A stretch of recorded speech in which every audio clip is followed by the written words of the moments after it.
যথাযথ কর্তৃপক্ষ এবং প্রশাসনকে অবহিত করবেন। যদি দেখেন প্রশাসন করছে না আর এটা সন্ত্রাসীদের অভয়ারণ্য হয়ে গেছে, তাহলে তখন আপনার উপর ওয়াজিব হয়ে যাবে সেটা প্রতিহত করা। যুবক বন্ধুরা, রাস্তায় নেমেছিলাম তোমাদের অধিকারের জন্য, যে আমরা কাজের অধিকার চাই।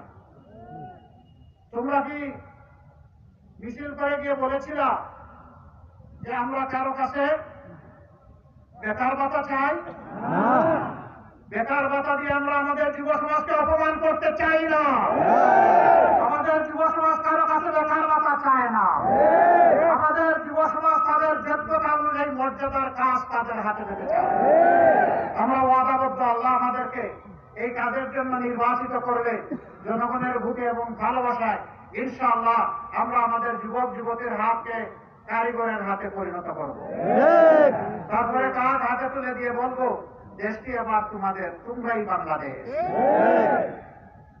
আমরা যুবকদের হাতেই বাংলাদেশ তুলে দিতে চাই। তৈরি হয়ে যাও যুবক বন্ধুরা, এই বাংলাদেশের ভাগ তোমাদেরকে বহন করতে হবে। বৈষম্যের বিরুদ্ধে, অন্যায়ের বিরুদ্ধে, দুর্নীতির বিরুদ্ধে, চাঁদাবাজির বিরুদ্ধে, মানুষ খুনের বিরুদ্ধে, মায়ের ইজ্জত যারা নষ্ট করে তাদের বিরুদ্ধে ইনশাআল্লাহ এই দেশ দাঁড়িয়ে যাবে। আমরা সেদিন যুবকদেরকে বাংলাদেশ নামের উড়োজাহাজের ককপিটে বসিয়ে দেব ইনশাআল্লাহ। আমরা গিয়ে বসবো প্যাসেঞ্জার সিটে। আমরা প্রস্তুত হয়ে গেছি, তোমরা প্রস্তুত হয়ে যাও।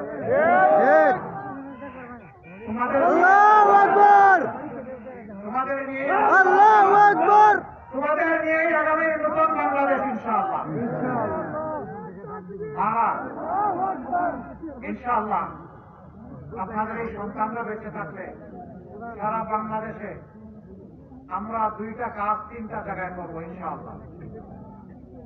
কাজ দুইটি হচ্ছে আপনাদের নিরাপত্তা এবং আপনাদের মর্যাদা, আর জায়গা তিনটি হচ্ছে ঘর, চলাচল এবং আপনাদের কর্মস্থল। এই তিন জায়গায় এই দুই নিয়ামত আপনাদের হাতে তুলে দেওয়া হবে ইনশাআল্লাহ। ভয় দেখানো হয়, জামাত 11 জন ক্ষমতায় গেলে মাদেরকে গরিবন্দী করা হবে। আপনারা কি আজকে গরিবন্দী না? এই মাঠে ভাইদের সাথে আপনারা আসেন নাই? নবী করিম সাল্লাল্লাহু আলাইহি সাল্লাম আমাদের মাদেরকে সাথে নিয়ে যুদ্ধের ময়দানে যোদ্ধা হিসেবে নিয়ে গেছেন।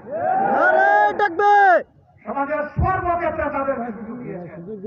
আমি কে আমার মাকে গরিবন্দী করে রাখার?